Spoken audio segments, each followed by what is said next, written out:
What kind of children remember their father only after he disappears without a trace? For 10 years I called, sent gifts, and waited in an empty house while my children lived their lives as if I had already ceased to exist. 6 months after I changed my name, sold everything, and vanished, they finally started looking for me, because suddenly they needed the man they had already buried in their minds. Before we go any further, take a second to subscribe, hit the hype button, and like the video. It really helps the channel grow. And tell us in the comments, what would you do in this situation? The living room clock reads 6:47 a.m. when I dial Natalie's number again. Morning light filters through curtains that haven't been replaced since my wife left. The phone rings once, twice, 3 times, then clicks to voicemail like it always does. Hey sweetheart, it's Dad. Just calling about your birthday next week. 29, can you believe it? I was thinking maybe we could grab lunch if you're free. I know you're busy with work, but, well, give me a call when you can. Love you. I set the phone down beside a shelf crowded with wrapped packages. Birthday gifts from the past 3 years, Christmas presents, graduation cards, all stamped with return addresses my children no longer use. The shelf has become a monument to one-sided conversations. My reflection stares back from the dark TV screen, 58 years old, weathered hands, shoulders still broad from decades operating heavy machinery. I look exactly like what I am, a construction worker who lives alone in a house that stopped feeling like a home the day my children walked out the door to college. By 7:30, I'm in the excavator cab at the construction site. The machine rumbles beneath me as I guide the bucket through another load of earth. The rhythm is steady, predictable. Unlike family, machinery makes sense. Old man's at it again, someone shouts from below. The younger crew members think I can't hear them over the engine noise. They're wrong. Bet he goes home to an empty house and talks to his machines. They laugh. I keep working. Troy, my fellow operator, climbs into the cab during lunch break. He's 45, but looks younger. He hands me a thermos of coffee without asking. You check your phone yet? He asks, not expecting anything. Colin, man, you gotta stop setting yourself up like this. The break room is loud when we walk in. Someone has their phone out, scrolling social media. They're laughing at something. Hey, Colin, isn't this your daughter? One of the younger guys turns the screen toward me. The photo shows Natalie at some rooftop bar, cocktail in hand, surrounded by friends in expensive clothes. The caption reads, "Living my best life with my chosen family." Posted 2 days ago. Yeah, that's her, I managed to say. Looks like she's doing well. Man, you must be proud. Corporate marketing manager at 29? That's impressive. I force a smile and stare at the image. She's wearing a dress that probably cost more than my weekly paycheck.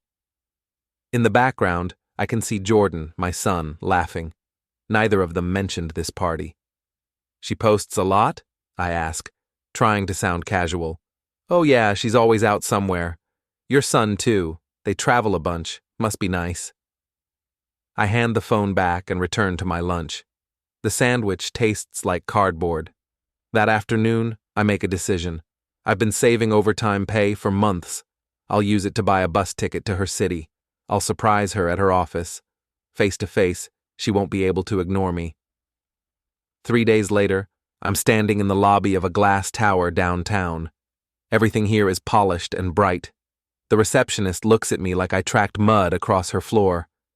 I'm here to see Natalie Harland, I say. I'm her father.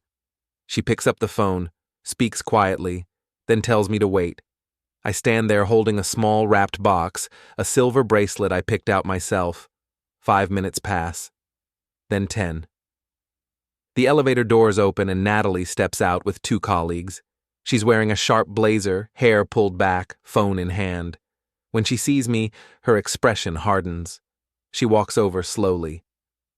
What are you doing here? I wanted to see you, I say quietly. For your birthday, I brought you something. I'm at work, Colin. Not Dad.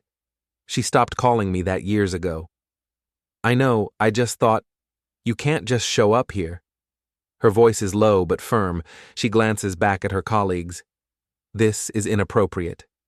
Natalie, please, I just want to talk. She turns to the security guard. Excuse me. Could you help this gentleman find his way out? He's confused about where he should be. The guard approaches carefully. Sir, let's step outside. I look at my daughter. She's already walking back toward the elevator with her colleagues. One of them asks something I can't hear. She laughs and shakes her head. The guard gently guides me toward the glass doors. I'm still holding the wrapped box. My visitor sticker peels off as I walk into the sunlight. I stand on the sidewalk, watching people rush past. My phone vibrates, not a call, but a notification. Against my better judgment, I check it. It's a post from Natalie, uploaded 3 minutes ago. A photo of her and her colleagues at some restaurant, smiling over wine glasses. The caption reads, "No family, no drama, just us." The box slips from my hand and lands on the concrete. The bus ride home takes 4 hours. I spend every minute replaying the moment she looked through me like I was nobody. Back in my kitchen that night, I try to remember when it started. When did I become the stranger outside the glass?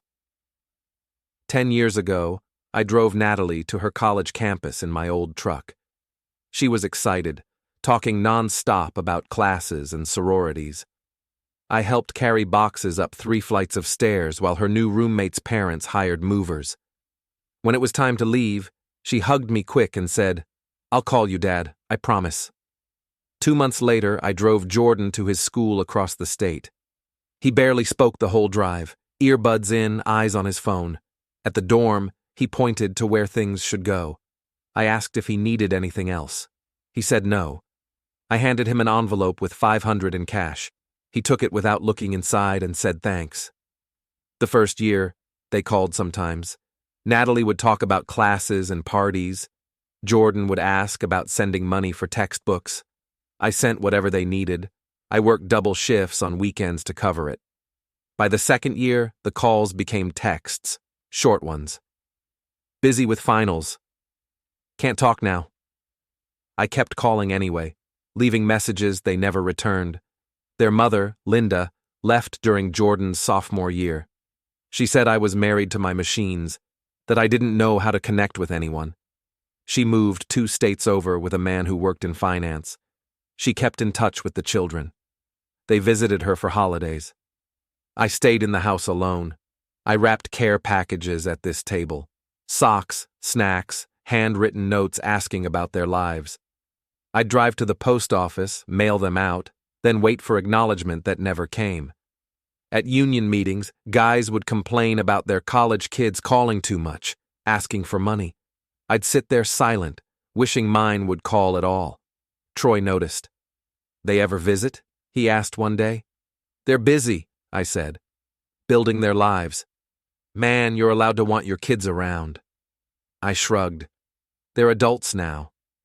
But I kept trying. Every birthday, every holiday. I sent cards. I left voicemails. I wired money when they texted with emergencies.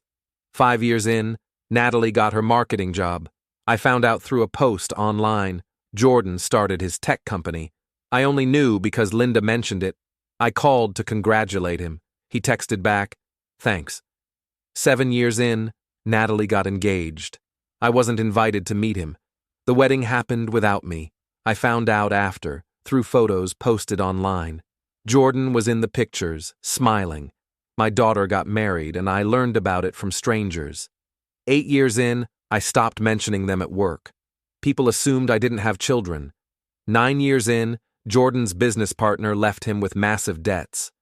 I got a single text. "Need help. Can you co-sign a loan?" I called him. No answer. I texted back asking what was happening.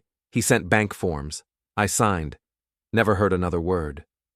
10 years in, I realized something. Every important moment in their adult lives happened without me. Jobs, moves, relationships, weddings, crises. I existed only as a backup plan, a name on paper when they needed something official. At the union hall, someone made a joke about kids always coming back when they need something. "At least your kids will take care of you when you're old," one guy said. I laughed along. But that night, sitting in my garage, I opened a box of returned packages. Gifts marked moved, no forwarding address. I took out my notebook and turned to a blank page. At the top, I wrote, "What I gave, what I got." Then I started listing everything. Every call, every package, every check, every time I waited by the phone, every holiday spent alone while they posted photos of gatherings I wasn't invited to. The list filled 2 pages. The silence in the garage pressed against my ears. The letter arrives on a Tuesday. Official bank letterhead, addressed to my house but concerning an account I don't recognize. Dear Mr. Harland, this notice is to inform you that the credit card account associated with your address is currently 90 days past due. I read it twice. I don't have this card. I call the bank. The representative explains that the card was opened 2 years ago using my address as the billing location. The name on the account is Jordan Harland. He's my son, I say. The account is significantly overdue. If you're not responsible for it, you may want to clarify that with him directly. I hang up and stare at the letter. My son used my address for his financial mess and never bothered to mention it. I try calling him. Voicemail. I send a text. Need to talk about the credit card letter. No reply. The next morning, I go to my bank. The branch manager, Patricia, knows me by name. Mr. Harland, what brings you in? I explain that I want to understand my own accounts better. What's in my name, what I actually control. She pulls up my information. You've got a clean record, mortgage nearly paid off, pension contributions steady, savings healthy. You've worked hard. What about the house? I ask. What's the equity? She calculates. About 200,000, give or take. That's significant. I nod slowly. 200,000. More than my children ever acknowledged I had. Is everything all right? Patricia asks. Just planning ahead, I say. That afternoon at the site, I start feeling off, dizzy, nauseous. Troy notices me stumble and insists I see the site medic. She calls for a van to the clinic. At the clinic, they run tests and want to monitor me. A nurse hands me a form. Emergency contact? She asks. I hesitate. Then I write down Natalie's number. The nurse tries calling. No answer. She tries again an hour later. Voicemail. Want to try someone else? She asks gently. No, I say. There's no one else. I sit in the waiting room with a plastic bracelet on my wrist, staring at the form. Under family, there's just a phone number that won't answer. Something inside me doesn't break. It hardens. They release me that evening. Troy drives me home. Before I get out, he puts a hand on my shoulder. You know you got people who care about you, right? Even if they don't share your last name. I nod. But when I walk into my empty house, I head straight to the kitchen table. I pull out my notebook again and start adding more detail. Dates, amounts, times of calls. I staple postal receipts to the pages. Then I open a drawer and take out a thin folder labeled House and Pension. Inside are mortgage documents, union retirement statements, insurance policies. I spread them across the table next to my notebook. For the first time in 10 years, I'm not thinking about reaching out to my children. I'm thinking about protecting myself from them. I find a business card buried in the drawer. Hugo Alvarez, estate and elder law. A guy at the union mentioned him once. I've been carrying this card for 3 years. I pick up my phone and dial the number. It rings twice. Law office, how can we help you? A calm voice answers. Hi, I say. My name is Colin Harland. I'd like to make an appointment. Hugo Alvarez's office is small but clean, tucked into a strip mall between a tax service and a dry cleaner. Hugo himself is a solid man in his 50s with graying hair and a steady gaze. Mr. Harland, he says, shaking my hand, have a seat. Tell me what's on your mind. I explain it simply. 2 children, 10 years of no contact, no visits. I want to know my options. Do you want to reconcile with them? He asks. I wanted that for 10 years, I say. Now I just want to protect myself. Hugo nods. Let's talk about what protection means. Your assets, house, pension, savings, they're yours to direct however you choose. You can set up a trust, rewrite a will. You can also change your legal identity if you want a clean break. People do that? More than you'd think, especially when family relationships are complicated. He pulls out a legal pad and sketches options. Trusts, estate planning, beneficiary designations. He explains everything in plain language. What about my pension? I ask. You can designate anyone. A trust, a scholarship fund, a friend, entirely your choice. I leave his office with a folder full of information. Trusts, estate planning, name changes. Nothing is decided yet, but for the first time, I feel like I have options. Back home, I spread everything across my living room floor. My notebook with 10 years of documented calls, the box of returned gifts and postal receipts, screenshots printed from my phone showing texts I sent and never got replies to, bank statements showing money I transferred, forms showing Jordan using my address. I organize everything by year. The pattern is obvious. The evidence is overwhelming. At the public library, I use the computer to search my children's names. Their social media profiles are public. I scroll through years of posts, vacations, parties, career updates, an entire life documented for strangers but hidden from me. Then I find posts that make my jaw tighten. Natalie, 3 months ago. Grateful for everything I've accomplished on my own. No handouts, no safety net, just hard work. Jordan, last year. People always ask about family support. I tell them I built this from nothing. No help, just hustle. I print these posts, add them to my folder. They've rewritten history. In their version, I don't exist except as an absence they overcame. But I have a decade of receipts proving otherwise. I print more posts. Ones where they talk about chosen family and building lives without support systems. The printer spits out page after page. I organize them chronologically, each one another piece of evidence. Back at home, I call the bank again. Patricia answers. Mr. Harland, good to hear from you. I have some questions, I say, about selling a house, how that process works. She explains it patiently. Market assessment, listing procedures, closing costs, how funds can be transferred or placed in trusts. I take notes but don't commit to anything yet. Are you thinking of selling? She asks. Considering options, I say. That night, Hugo calls. If you're serious about restructuring your assets, we should schedule a longer meeting. Bring all your documents. We'll make sure everything aligns with what you actually want. When?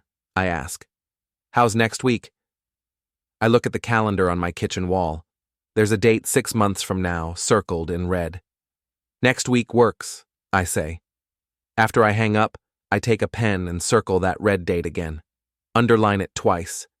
Something about it feels significant now, like a finish line I can finally see. I spend the next few days organizing everything into clear categories. Phone records in one folder, financial documents in another, social media posts in a third, medical records, employment history, everything documented, everything dated, everything provable. Troy notices I'm different at work, more focused, less distracted by my phone. You good? He asks during a break. Yeah, I say. Actually, I am. For the first time in a while. He studies my face, then nods. Good. You deserve that. Hugo's office becomes familiar over the next month. We meet 3 times, each session longer than the last. He asks questions about what I want, who I trust, what matters to me. I worked my whole life, I tell him. I want my assets to mean something, not just get absorbed by people who treated me like I was already gone. We can make that happen, Hugo says. He explains trusts in detail, how they work, how they're protected, how they can direct funds toward specific causes or people. He mentions scholarship funds for children of construction workers. He talks about designating beneficiaries who actually showed loyalty. Troy's name comes up. He checked on me when no one else did, I say. Hugo makes notes. That matters. Loyalty matters. We discuss the name change process, legal forms, a court filing, a simple hearing. As long as I'm not trying to avoid legal responsibility, it's my right. Why would someone do this? I ask. Fresh start, Hugo says. New chapter. Sometimes people need to step away from an identity that's caused them pain. I think about that. Colin Harland, the father who waited by the phone. The man who wasn't good enough for his children's new lives. Maybe he deserves to rest. I want to do it, I say. Hugo nods and starts pulling forms. We'll file the petition this week. At the bank, I meet with Patricia one final time. I slide an envelope across her desk with the signed paperwork to list my house for sale. This is a big decision, she says. You sure? Very sure. The market's strong right now. Should move quickly. 2 weeks later, a for sale sign appears on my lawn. 3 weeks after that, it has a sold sticker. The new owners are a young family with 2 small children. They look happy touring the house. I walk through the empty house one last time. The living room where I wrapped gifts nobody wanted. The kitchen where I ate alone. The bedrooms where my children used to sleep. Now just bare spaces with nail holes in the walls. I leave the keys on the counter and walk out with one box of personal items. At the county clerk's office, I submit my name change petition. Hearing is in 3 weeks, the clerk says. Bring your ID. 3 weeks later, I'm in a courtroom with 5 other people changing their names. The judge reviews my paperwork. Are you avoiding debts or legal obligations? He asks. No, Your Honor. He signs the form. Approved. Just like that, Colin Harland becomes Colin Brennan. New driver's license, new social security card, new bank accounts under the new name. I cancel my phone contract, the one with the number my children have had for 20 years. The clerk asks if I want to port the number.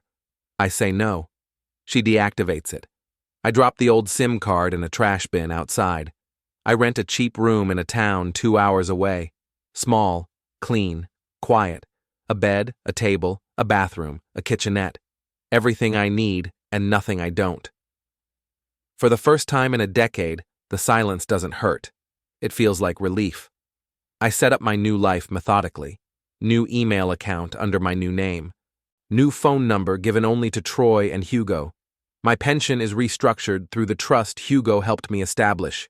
Irrevocable, meaning it can't be changed or challenged. The house sale money is allocated according to plan. Everything is locked in, legal, documented. 6 months pass. I work part-time at the construction site. I eat regular meals. I sleep through the night without waiting for calls. Sometimes I check my old email account, the one my children might use if they ever tried to reach the old Colin Harland. It stays empty. Then, one afternoon at an internet cafe, I log into that old account and see a message from Hugo. Subject line: Legal notice, your children. I open it. Colin, your children have filed a petition at the county courthouse. They're claiming you're missing and mentally unstable. They're seeking conservatorship over your assets.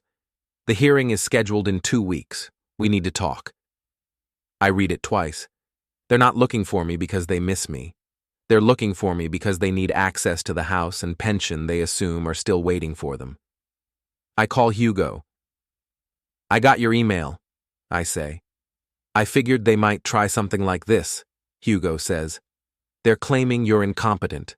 We show up, under your new name, with all the evidence.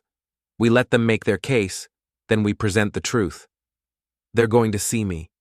Yes, and they're going to realize they wrote off a man who was far more prepared than they imagined.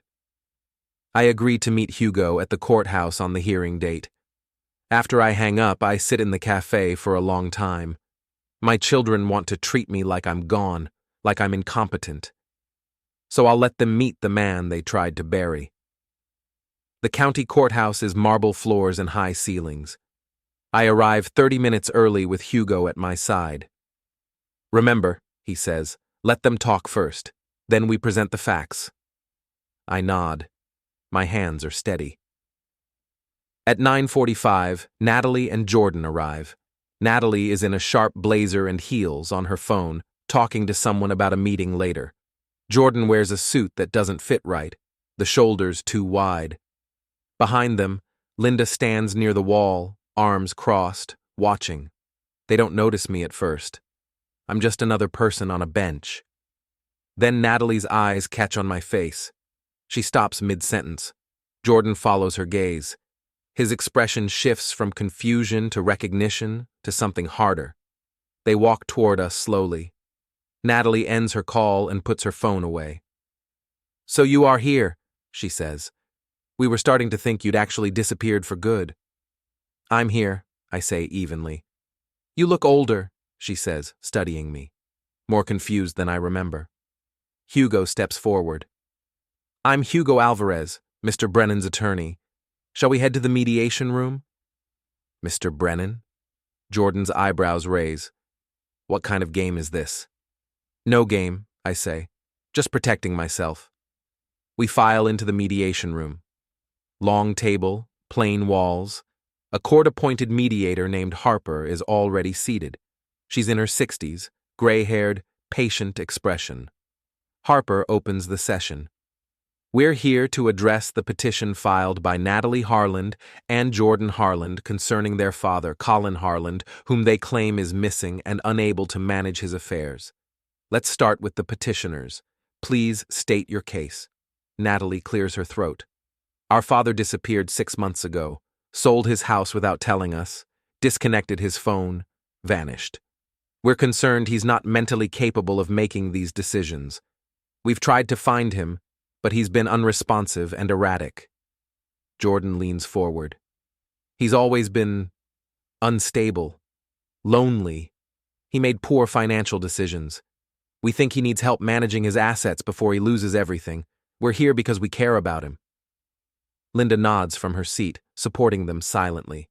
Harper writes notes. Mr. Brennan, you're here representing Mr. Harland? I am Mr. Harland, I say. Legally changed my name to Colin Brennan 6 months ago. Natalie's face tightens. That doesn't make sense. Why would you… Hugo interrupts smoothly. If I may, I'd like to present evidence that addresses the petitioner's claims. He places a thick folder on the table. The moment of truth has arrived. Hugo slides the first document across the table.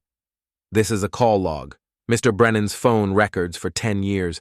Highlighted lines show outgoing calls and messages to Natalie and Jordan, hundreds of them. The return calls are almost non-existent. Natalie shifts uncomfortably. That doesn't prove anything. People get busy. Hugo slides over another stack. Postal receipts, gifts sent, packages returned, some marked moved, no forwarding address. Mr. Brennan tried to maintain contact through multiple channels. Jordan's jaw tightens. This is ridiculous. These are posts from your public social media accounts, Hugo continues, pulling out printed screenshots. Ms. Harland, you wrote that you built everything on your own with no family support.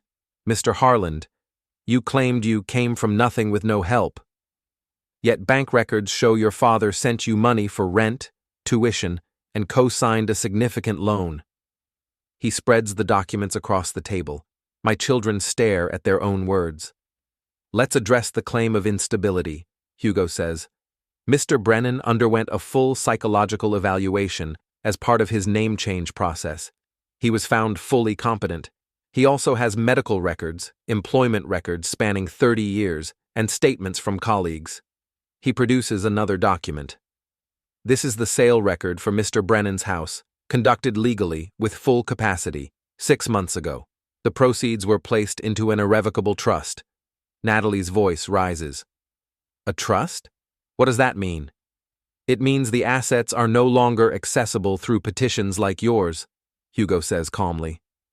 The trust directs Mr. Brennan's estate toward beneficiaries of his choosing, a scholarship fund for children of construction workers, and Mr. Troy Bennett, a colleague who demonstrated actual care. The room goes silent. Jordan's face drains of color. You gave everything away?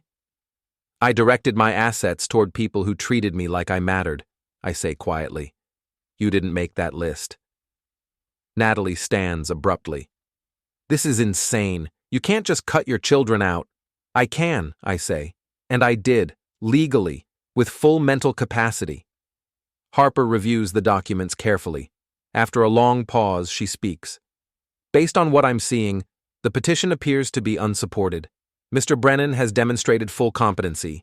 His decisions were made legally and with sound mind. Jordan leans forward desperately.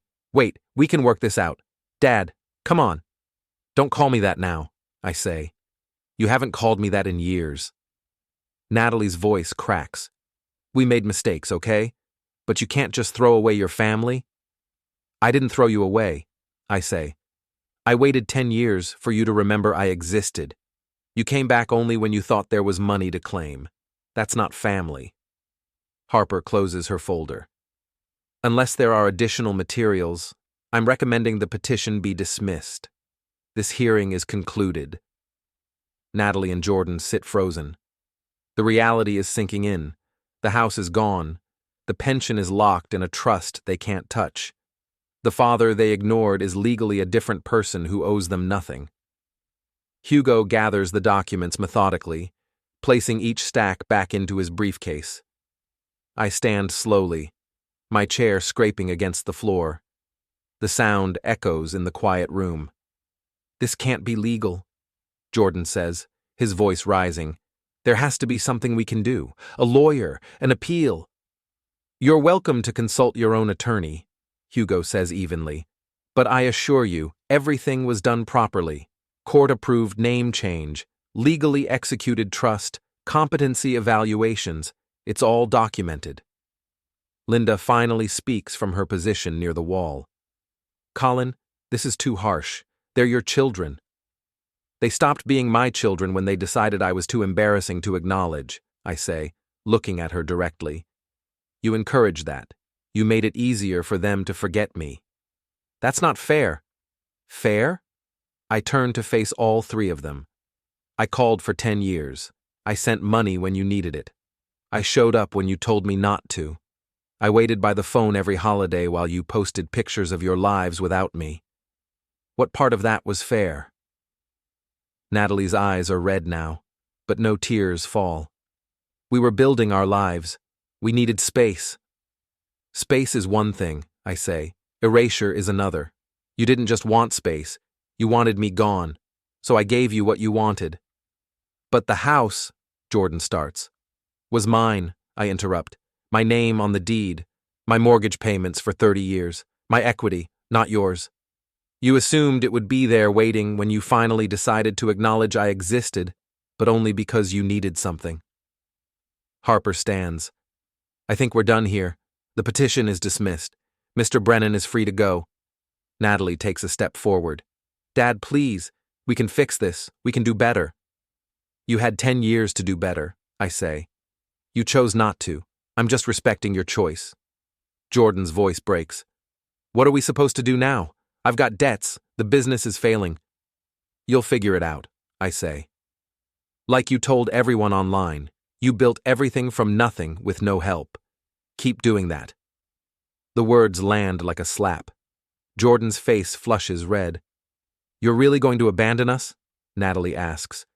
After everything? I'm not abandoning you, I say quietly. I'm just no longer available to be used. There's a difference. Hugo touches my elbow gently. We should go. I nod. As we walk toward the door, I can hear Linda trying to calm Natalie, whose voice is rising. Jordan is silent, staring at the table. In the courthouse lobby, Hugo pauses. You okay? Yeah, I say. I am. They might try to contact you, show up at your work, track down your new address. Let them try, I say. I'm not hiding. I'm just done being available. Hugo nods. You did the right thing. Not the easy thing, but the right thing. We shake hands. He heads toward the exit. I stand there for a moment, looking around the courthouse lobby. People are moving through their own legal matters, their own family problems, their own crises, everyone carrying their own weight. For the first time in 10 years, I'm not carrying anyone else's. I'm halfway across the lobby when I hear footsteps behind me. Fast, urgent. Colin! Colin, wait! Natalie's voice. I pause but don't turn around immediately. Behind me, I can hear her heels clicking rapidly on the marble floor. Please, just wait. Just give me 1 minute. I turn slowly. She's alone. Jordan and Linda are still somewhere behind, probably in the mediation room. Her professional composure is cracking. Her hands are shaking. 1 minute, I say. She stops a few feet away, catching her breath. This isn't how it was supposed to go. We thought you needed help, that you were confused, maybe in trouble. You thought I had money you could access, I say flatly. No, that's not. She stops. Her shoulders sag. Okay. Yes, Jordan's business is drowning. I've got expenses. When we couldn't find you, when we realized the house was sold, we panicked. So you filed a petition claiming I was incompetent. We thought it was the only way. Her voice drops. We thought you disappeared because you couldn't handle things anymore, because you were falling apart. I was handling things fine, I say. I was protecting myself. From us? The question comes out small, hurt. From being used again, I correct. There's a difference. She's quiet for a moment. Around us, people walk past, lawyers with briefcases, families holding hands, security guards on patrol, normal courthouse activity, indifferent to our private collapse. I know I messed up, Natalie says finally. We both did, Jordan and me. We got caught up in our lives and we stopped thinking about you as a person. You were just dad, you know, always there, always available, always willing to help. We took that for granted. For 10 years, I say. For 10 years, she agrees. And I'm sorry. I know that doesn't fix anything, but I am sorry. I study her face. She looks tired, older than 29. The polished corporate mask is gone, replaced by something more human, more vulnerable. Do you remember the last time we had a real conversation? I ask. Not a text about money, not a voicemail you ignored. An actual conversation. She thinks, her brow furrowing. I don't know. College, maybe? Early college? 11 years ago, I say. You called to tell me about getting into the sorority you wanted. We talked for maybe 20 minutes. You were excited, I was proud. That was the last real conversation we had. Her eyes close briefly. I didn't realize. That's the problem, I say. You didn't realize. For 11 years, you didn't realize I was a person who needed more than just to be useful. I needed to be wanted, to be included, to matter. You did matter. Not enough to invite to your wedding, I interrupt. Not enough to call when you got promoted. Not enough to visit even once. I mattered only when you needed something signed or paid for. She has no answer to that. Jordan appears in the lobby behind her, walking slowly. His suit jacket is off, tie loosened. He looks defeated.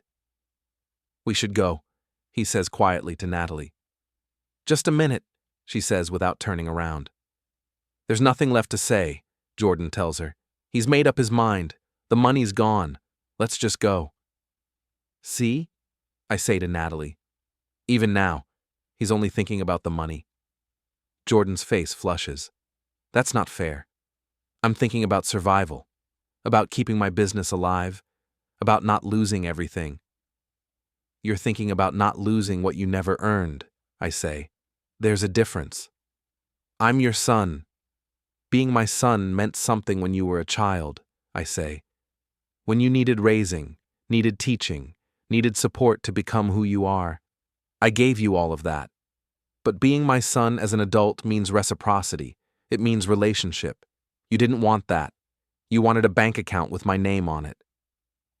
Jordan's mouth opens, then closes. He has no response. We can't change the past, Natalie says. But maybe we could I don't know. Try again? Start over? Start over as what? I ask. You're not children anymore. I'm not your safety net. What exactly would we be starting? She struggles for an answer. A relationship? An actual father-daughter thing? Based on what? I press. Guilt? Obligation? The hope that maybe I'll change my mind about the trust? Based on the fact that we're family, she says, but her voice lacks conviction. Family is more than shared genetics, I say. It's care, attention, presence, effort. For 10 years, you gave me none of those things. You gave them to friends, colleagues, partners, strangers on social media, but not to me. So that's it? Jordan asks. You're just done with us? Permanently? I take a slow breath. I'm done being available to be ignored until I'm needed. Whether you ever decide to be actual family, the kind that shows up, that cares, that makes effort, that's up to you. But it won't change what I've already done with my estate. Because we don't deserve it, Natalie says bitterly. Because I'm directing my resources toward people and causes that actually value them, I correct. Troy checked on me when I was sick. The union scholarship will help kids whose parents work as hard as I did. Those matter to me. And we don't, Jordan says flatly. You stopped mattering to yourselves where I was concerned, I say. You made me irrelevant in your lives. I'm just accepting that reality and moving forward. Natalie wipes her eyes. No tears fall, but the gesture is there. I really am sorry, she says again. I believe you, I say, but sorry doesn't erase 10 years, and it doesn't change my decisions. Hugo appears from a side hallway, probably giving us space but keeping an eye out. Colin, you ready? I nod. Look at my children one more time. Natalie with her red eyes and expensive suit. Jordan with his defeat and desperation. 2 adults I raised who became strangers. Take care of yourselves, I say. Then I turn and walk toward Hugo. Behind me, I hear Natalie start to say something, then stop. Their footsteps don't follow. In the parking lot, Hugo unlocks his car. That looked hard. It was necessary, I say. You okay? Yeah, I say. And surprisingly, I mean it. Hugo drives me to my truck in the courthouse parking lot. We shake hands once more before I get out. If they try anything else, call me immediately, he says. I will. Thank you for everything. You took care of yourself, he says. That's what mattered. I watch him drive away, then sit in my truck for a moment. Through the courthouse windows, I can see people moving inside, lives intersecting, problems being solved or created, families coming together or falling apart. My phone buzzes. A text from Troy. How'd it go? I type back. It's done. I'll tell you about it tomorrow. 3 dots appear then. Proud of you, man. Grab a beer later? Yeah, I'd like that. I start the truck and pull out of the parking lot. The courthouse gets smaller in my rearview mirror. Somewhere inside, Natalie and Jordan are probably still processing what happened, what they lost, what they'll never get back. The drive back to my new town takes 2 hours. I roll the windows down, let the air flow through. The radio plays something instrumental. No lyrics, just sound. It fits the moment.